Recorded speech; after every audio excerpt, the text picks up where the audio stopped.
جن گھروں میں پیسے نہیں ہوتے ہیں آپ اس سے اندازہ کر سکتے ہیں کہ جن کے یہاں پیسے ہیں، عید آنے والی ہوتی ہے، کوئی تیوہار آنے والا ہوتا ہے، گھر میں خریداری ہو رہی ہوتی ہے، چہل پہل ہوتی ہے، لیکن جن کے یہاں پیسے نہیں ہیں ان کے گھر مایوسی ہوتی ہے اور وہ گھر کے کونے میں پڑے رہتے ہیں، اپنے بچوں کے ساتھ پڑے رہتے ہیں۔ کاش اللہ نے بھی مجھے دولت دی ہوتی تو آج ہم اپنے بچوں کے لیے بھی اچھے کپڑے لاتے، آج ہم بھی اپنے بچوں کو لے جا کر کے شاپنگ کرتے، آج ہم بھی اپنے بچوں کو گھمانے کے لیے میلے میں لے جاتے، شاپنگ سینٹر میں جاتے۔ پیسے نہ ہونے کی وجہ سے ان کی خوشیاں قربان ہو رہی ہیں، پیسے نہ ہونے کی وجہ سے ان کی خوشیاں برباد ہو رہی ہیں، یا ان کی خوشیاں ان کے سینوں میں دفن ہو جاتی ہیں، لیکن وہ اپنی خوشی کا اظہار نہیں کر پاتے۔ اسی لیے اللہ رب العالمین نے فرمایا المال والبنون زینت الحیات الدنیا، مال اور اولاد دنیاوی زندگی کے لیے خوبصورتی کا ذریعہ ہے۔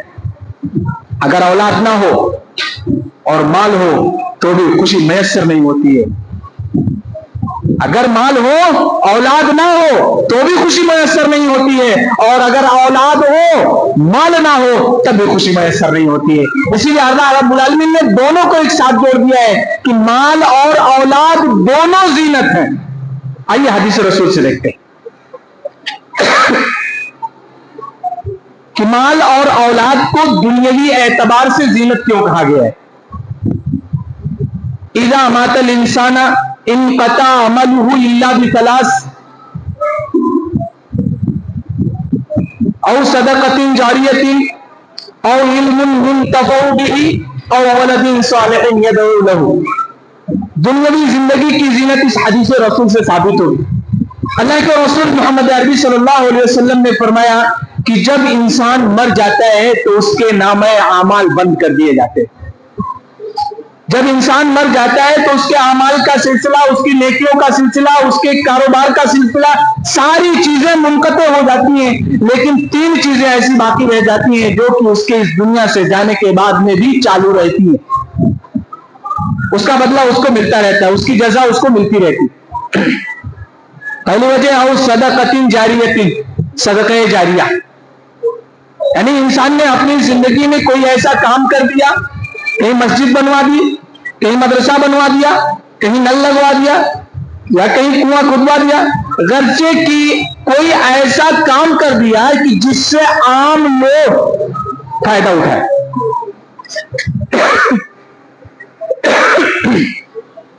کوئی ایسا کام کر دے کہ جس سے دوسرے لوگ فائدہ اٹھائیں اور اس کا تعلق دین سے ہو، صرف دنیا سے نہیں۔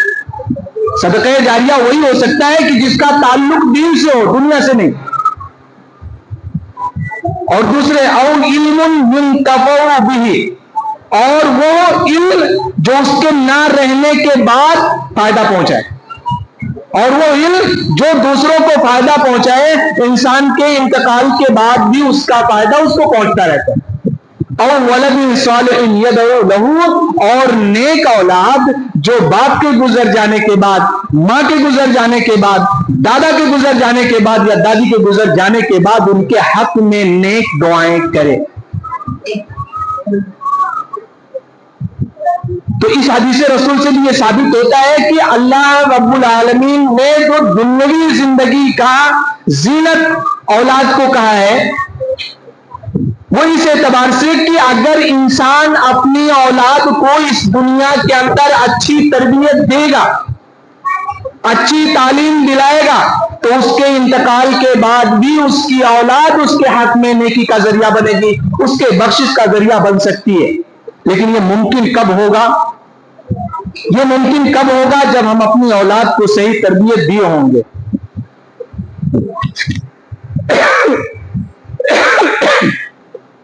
جب اپنی اولاد کو صحیح تربیت دیے ہوں گے، صحیح تعلیم دلائے ہوں گے۔ لیکن آج دیکھا یہ جاتا ہے کہ ہمارے یہاں، ہمارے گھر میں ہماری بچی ہے، ہمارا بچہ ہے، ہماری لڑکی ہے، جب اسے تعلیم دلانے کی بات آتی ہے تو افسوس ہوتا ہے کہ سب سے پہلی ہماری سوچ یہ ہوتی ہے کہ ہم اپنے بچے کو ڈاکٹر بنائیں گے۔ کسی انگلش میڈیم، کسی انگلش کانوینٹ میں ہم اپنے بچے کا داخلہ کراتے ہیں، ہم اپنے بچوں کو مسجد میں، ہم اپنے بچوں کو جیسے اسکولوں میں، مدرسوں میں اپنے بچوں کو قرآن کی تعلیم حاصل کرنے کے لیے نہیں بھیجتے، اور اگر کچھ لوگ بھیجتے بھی ہیں تو انگلش میڈیم اسکول میں اگر بھیجنا ہوتا ہے تو صبح 5 بجے اٹھ کر کے بچے کو نہلاتے ہیں، صاف ستھرے کپڑے پہناتے ہیں، ٹائی لگاتے ہیں، ID کارڈ لگاتے، کریم اور پاؤڈر تک لگاتے ہیں، اس کے بعد میں اس کو لے جا کر کے اسٹاپ پہ ماں ہو، بہن ہو، بھائی ہو، باپ ہو، کوئی بھی ہوتا ہے، گاڑی کے آنے کا انتظار کرتا ہے، 1 گھنٹہ 10 منٹ 15 منٹ انتظار کرتا ہے، گاڑی پہ ڈراپ کرتا ہے، اس کے بعد میں واپس آتا ہے۔ لیکن جب مدرسے میں بھیجنے کی باری آتی ہے، مسجد میں قرآن شریف پڑھنے کی باری آتی ہے تو انا للہ و انا الیہ راجعون، ہماری بہن کو، ہماری ماں کو، ہماری بیٹی کو یہ توفیق نہیں ہوتی ہے کہ ہم اپنے بچے کا چہرہ دھلا دے، صاف ستھرے کپڑے پہنا دے۔ بچہ باہر کھیل رہا ہوتا ہے، میلے کچلے کپڑے میں رہتا ہے، گھر آیا، پارے ہم لیا، قرآن شریف لیا، یا یوں ہی خالی ہاتھ مسجد میں آ گیا کہ چلو وہیں قرآن شریف لے کر کے پڑھیں گے۔ شرم آتی ہے ہم اپنی بہنوں پر، اپنی ماؤں پر اور اپنی بیٹیوں پر جو قرآن کی تعلیم حاصل کرنے کے لیے اپنے بچوں کو بھیجتی ہیں تو ایسی حالت میں بھیجتی ہیں کہ جیسے کہنا نہیں چاہیے، اللہ معاف کرے۔ تو یہ اولاد کی تربیت نہیں ہے۔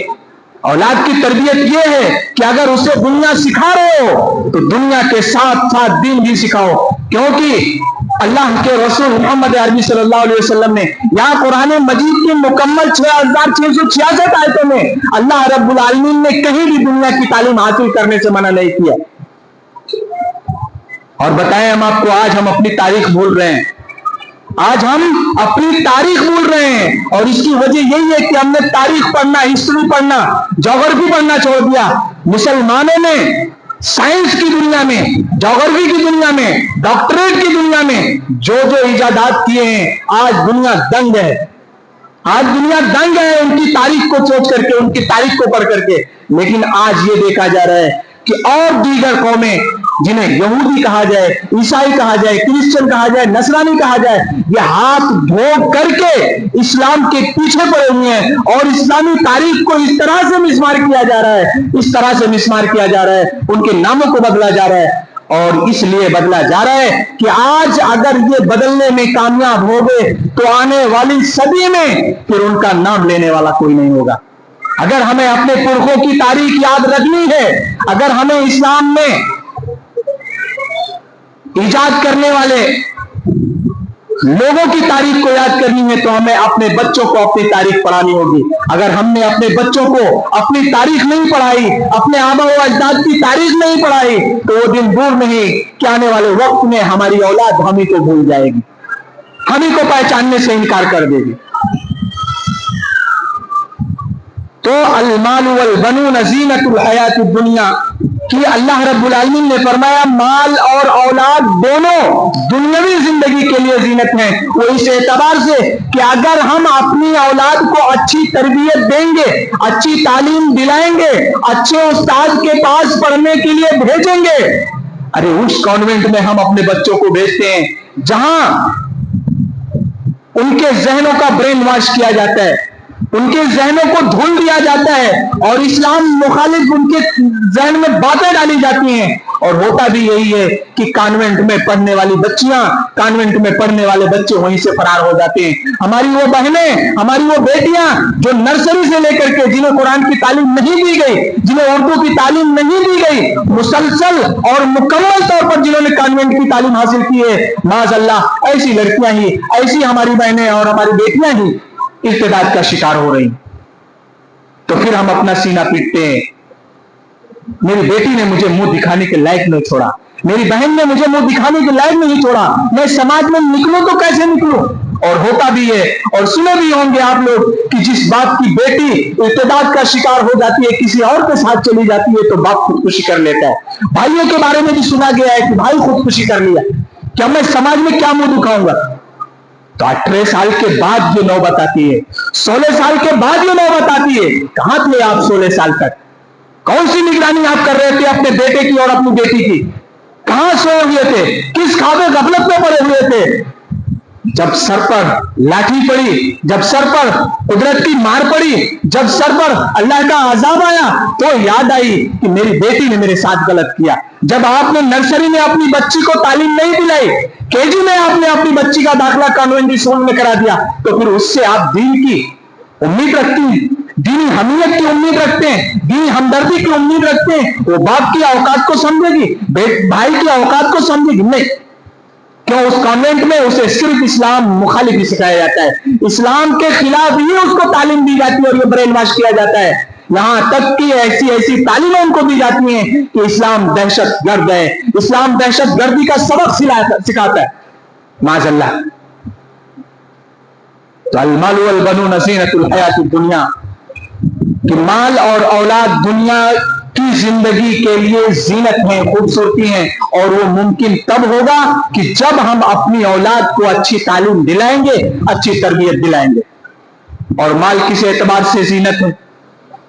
آج ہمارے پاس کروڑوں پیسے آ گئے, لاکھوں پیسے آ گئے, سگے بھائی کی زمین ہم نے ہڑپ لی, پیسے کے بل پر ہم نے سگے بھائی کی زمین ہڑپ لی, پارٹنر کا حصہ غصب کر گئے, بزنس مین سے جس سے سودے بازی چل رہی تھی, جس سے لین دین چل رہا تھا, اس کے پیسے ہڑپ کر گئے, اربوں کے مالک ہو گئے. لیکن اللہ کی قسم, اس دولت سے آپ کے چہرے پر کبھی خوشی نہیں آئے گی, آپ کے چہرے پر مسکراہٹ نہیں آئے گی. جب بھی آپ تنہائی میں ہوں گے, جب بھی آپ تنہائی میں ہوں گے اور کہیں اکیلے میں بیٹھے ہوں گے, تو آپ کا ضمیر آپ کو جھنجھوڑ رہا ہوگا, جھنجھوڑتا ہوگا, آپ کا ضمیر آپ کے چہرے پر تماچا مارتا ہوگا کہ تو نے اپنے سگے بھائی کے ساتھ غلط کیا ہے, تو نے اپنے بزنس پارٹنر کے ساتھ غلط کیا ہے, تو نے زمین کے پراپرٹی میں جو آپ کا ساتھ دے رہا تھا اس کے ساتھ غلط کیا ہے.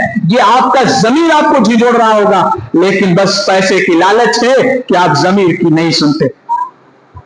ایک صاحب نے ایک سوال کیا تھا کسی عالم سے کہ حضرت یہ بتائیے گناہ کس کو کہتے ہیں. اس پوائنٹ پہ ذرا سا دھیان دیجیے گا. کسی نے سوال کیا عالم دین سے, حضرت یہ بتائیے گناہ کس کو کہتے ہیں کہ انسان خود بخود جان جائے کہ یہ گناہ ہے. حضرت نے بہت سادے انداز میں جواب دیا تھا, فرمایا محترم, جس کام کے کرنے کے بعد آپ کو مایوسی محسوس ہو وہ گناہ ہے, اور جس کام کے کرنے کے بعد آپ کو خوشی کا احساس ہو وہ ثواب ہے. میں کہتا ہوں, چیلنج کرتا ہوں پوری دنیا کو, عالم اسلام کے حوالے سے, اس عالم دین کی جواب کے حوالے سے, کوئی ایسا کام آپ بتائیے کہ جس کے کرنے کے بعد آپ کو خوشی کا احساس ہو لیکن وہ گناہ ثابت ہو جائے, اور کسی کام کے کرنے کے بعد آپ کو مایوسی ہو, افسوس ہو, اور وہ ثواب کا باعث بن جائے. نہیں ثابت کر سکتے. اور یہ کب ہوگا؟ جب آپ تنہائی میں ہوں گے, تب آپ کا ضمیر آپ کو جھنجھوڑ رہا ہوگا.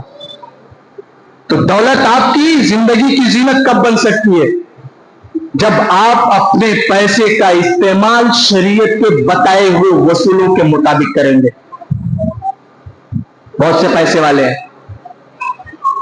ان کو دیکھ لیجئے, اور بہت سے بیچارے ایسے ہیں جو ناکے پر کھڑے ہو کر کے دہاڑی کا انتظار کرتے ہیں, ان کو بھی دیکھ لیجئے اور موازنہ کر لیجئے کہ اس کی زندگی میں کتنی خوشی ہے, اور وہ کتنے سکون کی نیند سو رہا ہوتا ہے, وہ کتنے اطمینان کی زندگی گزار رہا ہوتا ہے. اور وہ کروڑ پتی سیٹھ جب آفس میں ہوتا ہے تو بھی ٹینشن میں بیٹھا ہوا ہے, چہرہ اترا ہوا ہے, نہ جانے کس دھن میں دم ہے, اور جب گھر پہنچتا ہے تو رات کو نیند نہیں آتی ہے, نیند کی گولی کھانی پڑتی ہے. تو ایسی دولت کا کیا ہے؟ یہ دولت دنیاوی زندگی کے لیے زینت نہیں ہے. آپ کی دولت آپ کی زندگی میں خوشی اس وقت لائے گی کہ جب آپ اپنے پیسے کا استعمال صحیح طریقے پر کریں گے, قرآن اور حدیث کے بتائے ہوئے وصول کے مطابق اس کا استعمال کریں گے, تو وہ پیسہ آپ کی زندگی میں خوشی کا باعث بن سکتا ہے. آئیے ایک چھوٹی سی مثال دیکھتے ہیں. آپ کے پاس بہت سے پیسے, آپ کے پاس بہت سے پیسے, بہت ساری چیزیں آپ نے خرید لی, بہت ساری پراپرٹیاں آپ نے خرید لی, اور اس کے ساتھ میں آپ نے کسی غریب کے لیے بھی کوئی چیز خرید کے دے دی. آپ نے اپنے لیے کروڑوں کی پراپرٹی بنائی, لیکن اپنے کسی بھائی کے لیے, اپنے کسی غریب دوست کے لیے, کسی اسلام بھائی کے لیے آپ نے زیادہ نہیں, صرف لاکھ روپے کی پراپرٹی بنا کر کے اس کو دے دی. آپ بتائیے, خود بتائیے, اپنے دل پر ہاتھ رکھ کر کے بتائیے کہ جب آپ نے اپنی کروڑ کی پراپرٹی خریدی تھی کتنی خوشی ہوئی تھی، اور جب آپ نے اپنے ایک بھائی کے لیے 1 لاکھ کی پراپرٹی خرید کے دی ہے تب کتنی خوشی ہوئی ہے؟ آپ خود اندازہ کیجیے۔ اور اسی لیے حدیث میں آیا بھی ہے کہ لا یؤمن احدکم حتی اکون احب لاخیہ ما یحب لنفسہ۔ یہاں ابھی تو دولت کی بات چل رہی تھی، یہاں ایمان کی بات آ گئی۔ لا یؤمن احدکم حتی اکون احب لاخیہ ما یحب لنفسہ۔ اللہ کے رسول محمد عربی صلی اللہ علیہ وسلم نے فرمایا کہ وہ انسان مومن نہیں ہو سکتا ہے اس وقت تک جب تک کہ وہ جو چیز اپنے لیے پسند کرتا ہے وہ اپنے بھائی کے لیے پسند کرتا ہے۔ اگر ہمارے دل میں یہ ہے کہ ہم ایسی گاڑی میں گھوم رہے ہوں تو کہیں نہ کہیں ہمارے دل میں یہ ہونا چاہیے، ہماری یہ کوشش ہونی چاہیے کہ ہمارا چھوٹا بھائی بھی ایسی گاڑی میں چل رہا ہو۔ لیکن آج تو یہ ہوتا ہے کہ اگر ہم کامیاب ہیں، پیسے والے ہیں، اور کہیں سے ہمارا چھوٹا بھائی بھی ہمارے بزنس میں آگے بڑھ رہا ہے، ہمارے ساتھ میں چل رہا ہے، تو ہماری کوشش یہ ہوتی ہے، اللہ کی قسم ہم مسلمانوں کی 90% بلکہ 95% اگر کہہ دیا جائے تو غلط نہیں ہوگا کہ ہم مسلمانوں کا شیوا یہ ہے کہ ہم اپنے سگے بھائی کا پاؤں پکڑ کے کھینچ لیتے ہیں اور اس کوشش میں ہو جاتے ہیں کہ بزنس میں فلاپ ہو جائے کامیاب نہ ہونے پر۔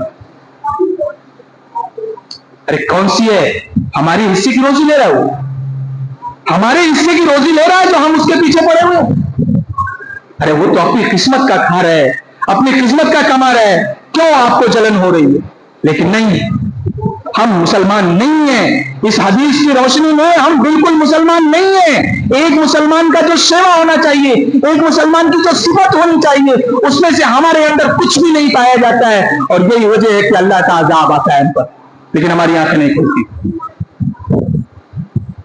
تو المال والبنون زینت الحیات الدنیا، کہ اللہ رب العالمین نے فرمایا مال دنیاوی زندگی کے لیے زینت ہے اور اولاد بھی دنیاوی زندگی کے لیے زینت ہے۔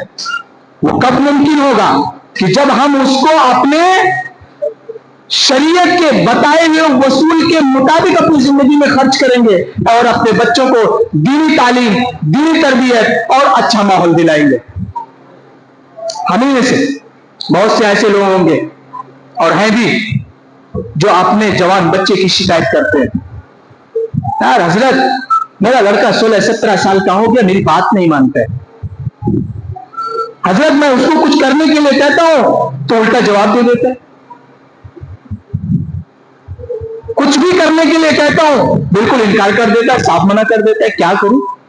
ارے اب 17 سال کا ہوا ہے، آج اس کے اندر یہ اوقات آئی ہے کہ آپ کے سامنے کھڑے ہو کر کے سینہ تان کے کہتا ابو میں یہ کام نہیں کروں گا۔ جب وہ 5 سال کا تھا تو کون سی تربیت دی تھی آپ نے؟ چچا کو گالیاں دینی سکھائی تھی آپ نے، ماں نے پھوپھیوں کو گالیاں دینی سکھائی تھی بیٹیوں کو، اور جب بڑی ہو گئی زبان درازی کرنے لگی تو ماں شکایت کرتی ہے بیٹی مجھے جواب دے رہی۔ ارے جب وہ 5 سال کی تھی، جب توتلی زبان میں اس نے بولنا شروع کیا تھا تو شریعت کہتی ہے پہلے اللہ سکھاؤ، کلمہ توحید سکھاؤ، لیکن ہم ہیں، ہماری مائیں ہیں، ہماری بہنیں ہیں کہ جب بیٹی ہو یا بیٹا جب توتلی زبان میں بولنا شروع کرتا ہے تو کیا سکھاتے ہیں؟ باپ ہے تو کہتا ہے بیٹا اماں بولو، اور ماں ہے تو کہتی ہے بیٹا ابا بولو۔ اور جب لڑکا بڑا ہوتا ہے، کوئی مہمان آ جاتا ہے، پھوپھی آ جاتی ہے، ماموں آ جاتے ہیں، تو باپ کہتا ہے بیٹا ماموں کو گالی دے کے سناؤ، تو ماں کو چڑ ہوتی ہے میرے بھائی کو گالی دلا رہے ہیں، تو ماں کیا کہتی ہے بیٹا ذرا پھوپھی کو گالی دے کے سناؤ۔ 5 سال کی عمر میں آپ نے تربیت دی، گالیاں سکھائیں، اور جب 16 سے 17 سال کی عمر کو ہوا تو آپ شکایت کر رہے ہیں میرا بیٹا میری بات نہیں مان رہا ہے، میرا بیٹا میری نافرمانی کر رہا ہے، ہمارے کہنے کے مطابق نہیں چل رہا ہے۔ ارے اس دور کو یاد کرو کہ آپ نے اس کو کس ٹریک پر چلنا سکھایا ہے، کس لائن کا آپ نے اسے راستہ دکھایا ہے۔ اگر بچپن میں آپ نے ڈانٹا ہوتا، 7 سال کی عمر تک اس کو اچھی تربیت دلائی ہوتی، 7 سال کی عمر میں مسجد جانے کا رخ دکھایا ہوتا، مسجد کا راستہ بتایا ہوتا، اور اپنے ساتھ میں انگلی پکڑ کر مسجد میں گئے ہوتے، اور 10 سال کی عمر میں نہ نماز پڑھنے پر سزائیں دی ہوتی، تو 17 سال کی عمر میں اس کی یہ اوقات نہیں ہوتی کہ وہ آپ کے سامنے زبان درازی کر سکے۔ اور بتائیں کہ اولاد کی تربیت میں علم سے کم نہیں، بلکہ اگر کہا جائے تو علم اور تعلیم کے برابر بھی اس کی اہمیت ہوتی ہے کہ ہم اپنے بچوں کو جائز کھانا کھلائیں، حلال رزق کھلائیں، جائز روزی روٹی ان کو کھلائیں۔ ہماری اسی روزی روٹی کو دیکھ کر کے کسی شاعر نے کہا ہے کہ اپنی بگڑی ہوئی اولاد پہ رونے والے، اپنی بگڑی ہوئی اولاد پہ رونے والے، خود ذرا سوچ کھلائی تھی کمائی کیسی، خود ذرا سوچ کھلائی تھی کمائی کیسی۔ آج ہم دوسروں کا حصہ غصب کر لیتے ہیں، دوسرے کی پراپرٹی غصب کر لیتے ہیں، دوسرے کا پیسہ بے ایمانی کر لیتے ہیں، نہیں دیتے، اور وہ لا کر کے اپنے بچوں کو کھلاتے ہیں، اپنی اولاد کو کھلاتے ہیں، اس کی پرورش کرتے ہیں، حرام روزی سے ہم اس کی پرورش کرتے ہیں اور پھر اس سے امید کرتے ہیں کہ وہ ہماری فرما بردار ہوگی، وہ اولاد ہمارے لیے فرما بردار ہوگی۔ نہیں، ناممکن سی بات ہے۔ تو المال والبنون زینۃ الحیات الدنیا، کہ اللہ رب العالمین نے مال اور اولاد کو دنیا کی زینت قرار دیا ہے، یہاں تو خوبصورتی بتایا، اور دوسری جگہ فرمایا انما اموالکم واولادکم فتنہ، یہ اولاد، یہ تمہاری دولت تمہارے لیے فتنے کا باعث ہے۔ وہ کیسے؟ اذان ہو رہی ہے، بچے کی ذرا سی طبیعت خراب ہے، یا اگر طبیعت نہیں خراب ہے، بچے نے ضد کر لی ابو مجھے مارکیٹ جانا ہے، فلاں سامان چاہیے، اذان ہو رہی ہے، بچے کی فرما برداری کے لیے نماز چھوڑ دی ہم نے، بچے کی فرمائش پوری کرنے چلیں گے۔ بچے کی خاطر میرے بچے کو کسی پڑوسی نے میرے بچے کو مار دیا، بھائی ہم تو پاور میں بلڈر ہیں، پیسے ہیں، پولیس چوکی میں اپنی پہنچے، اس بچے کو چھوڑ کر کے اس سے باپ سے بھڑ گئے، اولاد کے لیے اس کے باپ سے بھڑ گئے، لفڑا ہوا، بے پراپرٹی والے اس کو جیل کروا دیا۔ اولاد کی خاطر کوئی بھی ایسا مسئلہ ہو کہ ہم غلط راستے پر چلے جائیں، ہم حق اور ناحق کی تمیز نہ کریں، تو یہی اولاد ہمارے لیے فتنہ بن سکتی ہے۔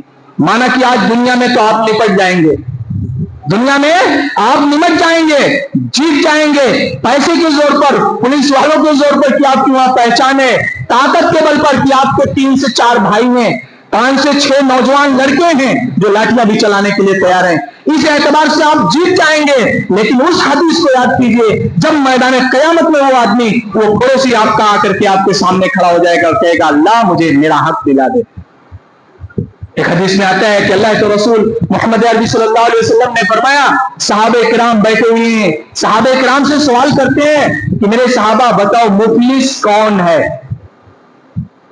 مفلس کون ہے؟ غریب انسان کون ہے؟ صحابہ کرام نے فرمایا اللہ کے رسول جس کے پاس دینار و درہم نہ ہو، کھانے کے لیے روپے پیسے نہ ہو، کھانے کے لیے غلہ نہ ہو، سونے کے لیے بستر نہ ہو، پہننے کے لیے کپڑے نہ ہو، یا صبح کو کھا لیا تو شام کا انتظام نہیں، شام کو کھا لیا تو صبح کا بھروسہ نہیں، مفلس یہی ہے، غریب یہی ہے؟ کہا نہیں، اللہ کے رسول نے فرمایا مفلس اور غریب یہ نہیں ہے، اور مفلس وہ غریب وہ انسان ہے جو میدان محشر میں اللہ رب العالمین کے سامنے اپنا حساب دے رہا ہوگا، غور کیجئے گا، اپنا حساب دے رہا ہوگا، حساب فائنل ہو جائے گا، اللہ رب العالمین فرشتوں کو حکم دیں گے اس کو جنت میں بھیج دو، اس کو جنت میں ڈال دو۔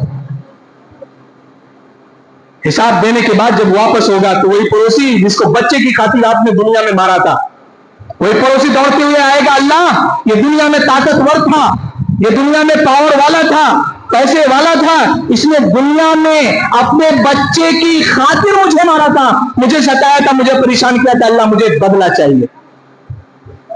اللہ رب العالمین پھر اس کو واپس بلائیں گے، بھائی اپنا معاملہ حل کرو۔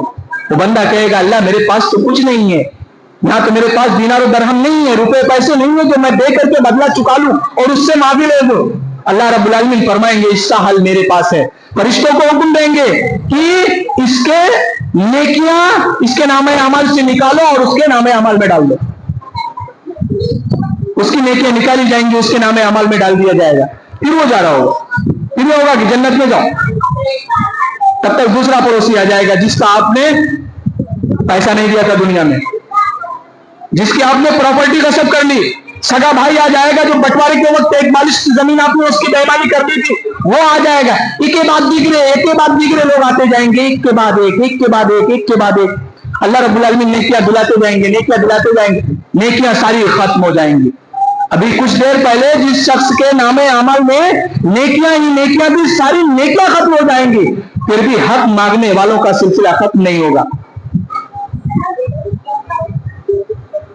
بیوی آ جائے گی، ماں آ جائے گی، بیٹی آ جائے گی، بیوی آئے گی، فرمائے گی اللہ یہ تو جنت میں جا رہا ہے، خود فجر کی نماز پڑھنے کے لیے اٹھتا تھا، مجھے نہیں جگاتا تھا، نماز کے لیے اس نے دنیا میں مجھے کبھی نہیں ڈانٹا، نماز کے لیے اسے مجھے دنیا میں کبھی نہیں سزا دی، لیکن اگر ناشتہ تیار کرنے میں دیر ہو جاتی تھی اللہ تو یہ زمین کو آسمان پہ اٹھا لیتا تھا، گھر کو سر پہ اٹھا لیتا تھا، پورے گھر میں ہنگامہ مچا کر کے رکھ دیتا تھا.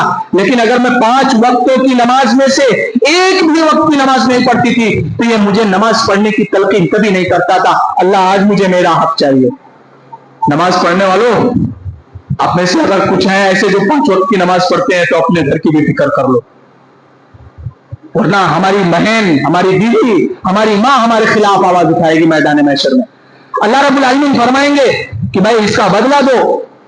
وہ بندہ کہے گا اللہ اب تک تو میرے پاس نیکیاں تھیں، وہ نیکیاں دے دے کر کے میں بدلے چکا رہا تھا، اب کیا کروں، اب تو نیکیاں بھی نہیں بچی. اللہ فرمائیں گے اس کا بھی اللہ میرے پاس.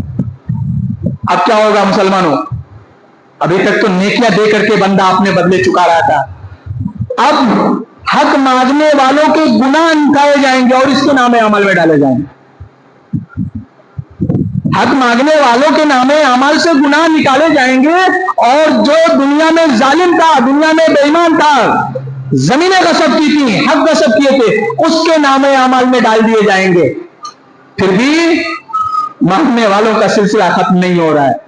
ہوگا یہ آخر میں کہ جس کے نام اعمال میں نیکیاں ہی نیکیاں تھیں، جنت میں جانے کا پروانہ مل چکا تھا یا جنت میں جانے کا حکم مل چکا تھا، اب اس کے نام اعمال میں گناہ ہی گناہ ہے. اللہ رب العالمین فرمائیں گے فرشتوں کو پکڑو اسے اور جہنم میں ڈال دو. اللہ کے رسول نے فرمایا غریب یہ انسان ہے. تو کہاں سے بات نکلی تھی کہ انسان اگر اپنی اولاد کی خاطر اس دنیا میں فتنے میں پڑ سکتا ہے تو یہی سارے معاملات ہیں کہ حقوق العباد میں پھنس کر کے انسان حقوق اللہ کے تعلق سے اولاد فتنے کا باعث نہیں ہے. حقوق العباد کے تعلق سے اولاد انسان کی زندگی کے لیے فتنہ بن سکتی ہے. اور مال کیسے؟ مال کو ایسی دونوں ثابت ہو گئے کہ اس مال کا استعمال ہم غلط طریقے پر، غلط جگہ پر، پیسے کے زون میں آ کر، پیسے کے غرور میں آ کر کسی کو ہم ناحق ستانا شروع کر دیتے ہیں، کسی کی ناحق زمین پر ہم قبضہ کر لیتے ہیں. اور دوسری جگہ سے اللہ رب العالمین نے فرمایا کہ یا ایھا الذین آمنوا لا تلھکم اموالکم ولا اولادکم عن ذکر اللہ. اے وہ لوگوں جو ایمان لائے ہو، ایسا نہ ہو کہ تمہاری دولت اور تمہاری اولاد اللہ رب العالمین کی یاد سے تمہیں غافل کر دے، اللہ رب العالمین کی یاد سے، اللہ رب العالمین کی عبادت سے تمہیں دور کر دے، ہلاک کر دے. وہ کیسے ممکن ہو سکتا ہے؟ یہ تو آپ خود جانتے ہیں، مجھے بتانے کی ضرورت نہیں. آپ اپنے دکان کے کاؤنٹر پر بیٹھے ہیں، آپ اپنے دکان کی کاؤنٹر پر بیٹھے ہیں، اپنے گالے میں بیٹھے ہوئے ہیں، یہاں سے اذان دے رہا ہے مؤذن، حی علی الصلاۃ، حی علی الفلاح. کامیابی چاہتے ہو تو نماز کے لیے آ جاؤ، کامیابی چاہتے ہو تو مسجد کے لیے آ جاؤ. ہم اپنے کاؤنٹر پر بیٹھے ہوتے ہیں لیکن مسجد تک آنا مجھے نصیب نہیں ہوتا ہے. یہی ہے اللہ رب العالمین، اور یہی ہماری سوچ ہوتی ہے. ہماری کہیں نہ کہیں یہ ذہنیت بن جاتی ہے کہ اگر ہم نماز پڑھنے کے لیے چلے گئے تو ایسا نہ ہو کوئی کسٹمر آئے اور واپس چلا جائے، ایسا نہ ہو کوئی کسٹمر آئے اور واپس چلا جائے. ارے ایسا نہ ہو، پلاسٹک والے کو میں نے فون کیا تھا آنے والا ہے، نماز پڑھنے جاؤ تو ایسا نہ ہو کہ آ کر کے واپس چلے جائے. ایک پارٹی آنے والی ہے پیسہ دینے کے لیے، 1,50,000 روپے ابھی ملنے والا ہے، اگر نماز پڑھنے کے لیے چلے گئے تو اس کو بہانہ مل جائے گا بھائی دکان پہ آئے تھے، آپ کا شٹر ڈاؤن تھا، آفس پہ آئے تھے تالا لگا ہوا تھا، اور واپس چلا جائے پیسہ ہاتھ میں. یا ایھا الذین آمنوا لا تلھکم اموالکم ولا اولادکم. اے ایمان والو ایسا نہ ہو کہ تمہاری اولاد اور تمہاری دولت تمہیں اللہ رب العالمین کی یاد سے غافل کر دے، اللہ رب العالمین کی عبادت سے دور کر دے. اور ہوتا یہی ہے کہ ہم اولاد کی لالچ میں، اور مال کی لالچ میں آ کر کے اللہ رب العالمین کو کہیں نہ کہیں بہت دور چھوڑ دیا ہے. اللہ رب العالمین کو بہت دور چھوڑ دیا ہے. اللہ رب العالمین کے فرامین کو بہت دور چھوڑ دیا ہے. ہماری زندگی میں دور دور تک اللہ رب العالمین کے فرامین کا, اللہ رب العالمین کے وصول کا اور اللہ رب العالمین کے بتائے ہوئے قانون کا نافذیت نہیں ہے. ہم اس کو اپنی زندگی میں نافذ نہیں کیے ہوئے ہیں, ہم اس سے دور بھاگ رہے ہیں. اور یہی وجہ ہے کہ آج اللہ رب العالمین نے جس مال کو ہماری زندگی کا زینت قرار دیا, وہی مال ہمارے لیے وبال جان بن چکی ہے. اللہ رب العالمین نے جس اولاد کو ہمارے لیے خوشی کا باعث بنایا, اللہ رب العالمین نے ہماری زندگی میں خوشی کا ذریعہ بتایا, وہی اولاد ہمارے لیے وبال جان بن چکی ہے. اس کی وجہ یہی ہے کہ ہم اور آپ اپنی اولاد کو اچھی تربیت نہیں دیتے ہیں, ہم اور آپ اپنی اولاد کو اچھی تعلیم نہیں دلاتے ہیں. ہم نے ڈاکٹر تو بنا دیا اپنے بچے کو, ہم نے انجینئر بنا دیا, نے پروفیسر بنا دیا, ایس پی بن گیا, ڈی ایس پی بن گیا, کلیکٹر بن گیا, لیکن معلوم ہے آپ نے اس کو کیا نہیں بنایا؟ ایک اچھا انسان نہیں بنایا. اور اچھا انسان بنانے کے لیے دینی تعلیم کا ہونا ضروری ہے. آئیے ایک مثال سے بات سمجھتے ہیں. دیکھا ہوگا آپ نے اور غور بھی کیا ہوگا اس بات پر کہ ایک باپ کے دو لڑکے ہیں, ایک انسان کے دو لڑکے ہیں, ایک ڈاکٹر بن گیا ہے یا انجینئر بن گیا ہے اور دوسرا حافظ قرآن ہے یا عالم دین ہے. بہت غور کیجئے گا, اس سے بہت بڑا سبق ملنے والا ہے اس میں. ایک ڈاکٹر بن گیا ہے یا انجینئر بن گیا ہے, پروفیشنل لائن میں ہے, اور دوسرا دین کی لائن میں عالم دین بن گیا ہے یا حافظ قرآن بن گیا ہے.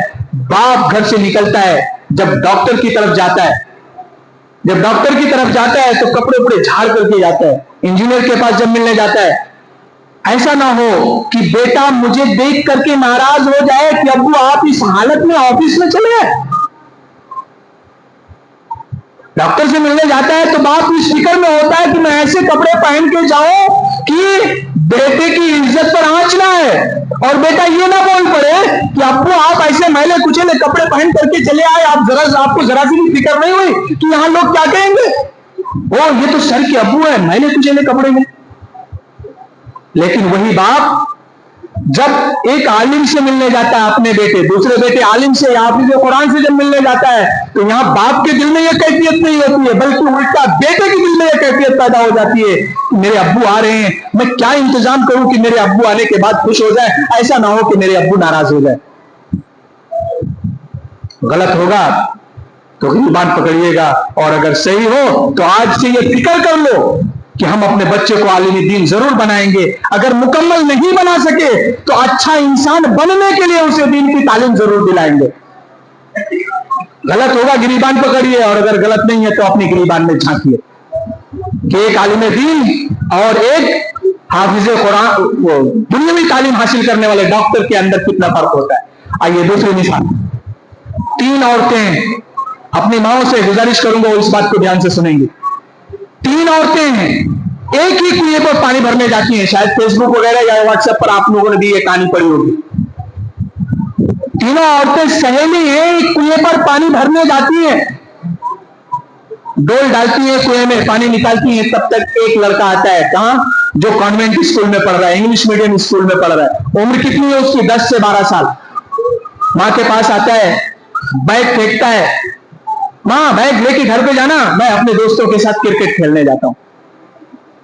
پھر بھی وہ ماں فخریہ انداز میں کہتی ہے, کیوں, اس کا لڑکا امبیسڈر اسکول وسئی کے سب سے مہنگے اسکول میں پڑھ رہا ہے, یہ میرا لڑکا ہے وسئی کے سب سے مہنگے اسکول میں پڑھ رہا ہے. دونوں سنتی ہیں.